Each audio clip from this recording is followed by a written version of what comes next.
नमस्कार सभी धर्मी लोगों का आपके अपने चैनल पर एक बार फिर स्वागत है।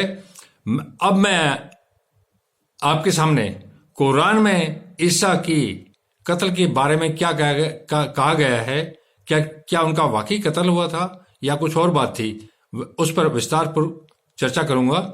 इससे पहले मैं बता दूं कि जितने भी दुनिया के नबी हुए हैं, जितने भी पैगंबर हुए हैं, चाहे वो श्री कृष्ण हो, चाहे वो मोहम्मद साहब हो, चाहे वो ईसा हो, इनमें कोई फर्क नहीं है। इन्होंने एक ही परमात्मा जिसने जमीन और आसमान बनाए और हमें खनखनाती मिट्टी से पैदा किया, उसके ही बारे में उन्होंने बताया कि वो हमसे क्या चाहता है। वह जब हमें बनाता है तो एक कानून के तहत, जो खुद परमात्मा का कानून है, उसके तहत, अपनी व्यवस्था के तहत बनाता है। और उस व्यवस्था में यह भी है कि जब तक हम जिए क्या कार्य करें ताकि उसके पुत्र कहलाएं। सब धर्म शास्त्र समान है, सब किसी भी शास्त्र में उसके विरुद्ध कोई बात नहीं है। ना एक धर्मशास्त्र दूसरे धर्मशास्त्र का विरोध करता है, क्योंकि सारे धर्मशास्त्र में एक ही परमात्मा जिसने जमीन और आसमान बनाई, उसी का उल्लेख है। बाकी तो ये झगड़े जो होते हैं ये धरती के हैं, धरती की बातें हैं। इन बातों से मैं परे हूं, मैं किसी विवाद में नहीं पड़ता। जिन लोगों ने मरियम के बेटे ईसा को सूली पर लटकाया तो उनको यह हो गया था कि ये परमात्मा का पुत्र है ही नहीं। अगर परमात्मा का पुत्र होता तो परमात्मा इसको आगे बचाते। तो मैं आप लोगों को इस बाबत कुरान में क्या कहा गया है, कुरान शरीफ में क्या बताया गया है, इसी पर चर्चा करूंगा कि परमात्मा ईसा के बारे में क्या बोल रहे हैं।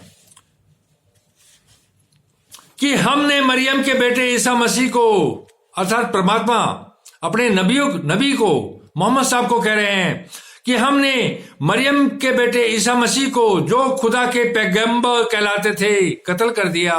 अर्थात काफिरों ने कहा कि हमने मरियम के बेटे ईसा को, जो पैगंबर कहलाते थे, हमने कत्ल कर दिया।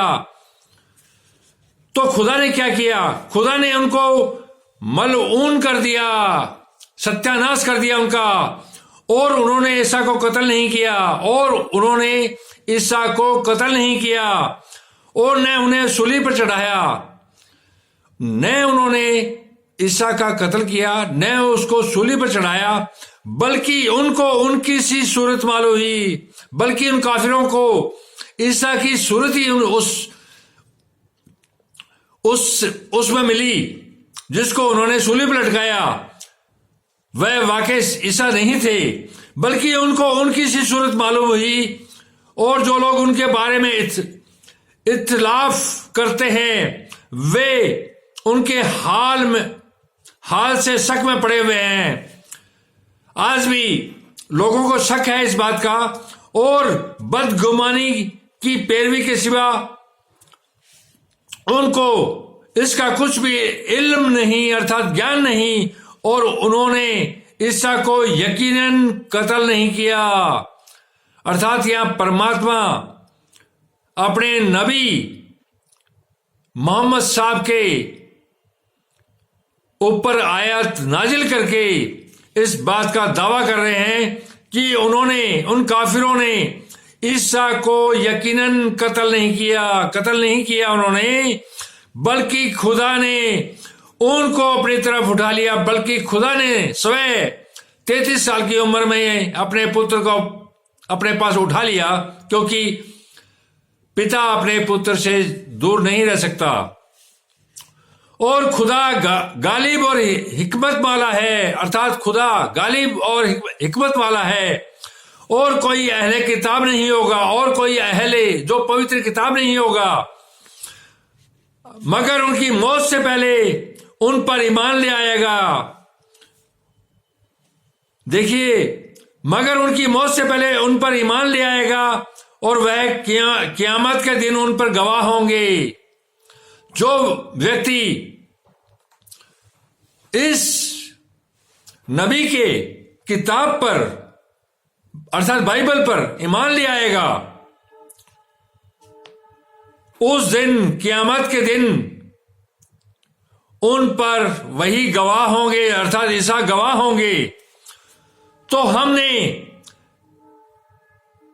परमात्मा फरमा रहे हैं, तो हमने यहूदियों के जुल्मों की वजह से बहुत सी पाकीज़ा चीजें जो उनको हलाल थी उन पर हराम कर दी।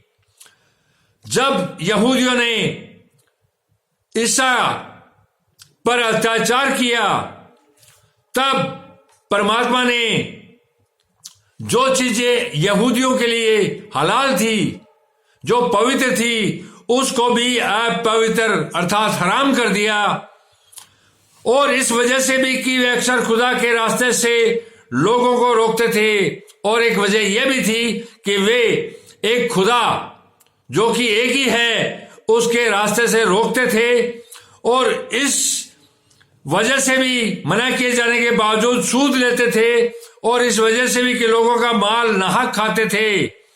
और उनमें से जो काफिर हैं उनके लिए हमने दर्द देने वाला अजाब अर्थात नरक यात्रा में जहां यात्रा दी जाएगी वो तैयार कर रखा है। मगर जो लोग उनमें से इल्म के पक्के हैं और जो मोमिन है, मगर जो इस ज्ञान के पक्के हैं और जो पवित्र हैं, मोमिन का मतलब पवित्र होता है, वे इस किताब पर जो तुम पर नाजिल हुई अर्थात वे इस किताब पर, चाहे वो कुरान शरीफ हो, चाहे बाइबल हो, चाहे गीता हो, या कोई भी दुनिया का धर्मशास्त्र हो, सब समान है, जो एक परमात्मा की ओर इशारा करते हैं और उसके कानून पर ही चलते हैं।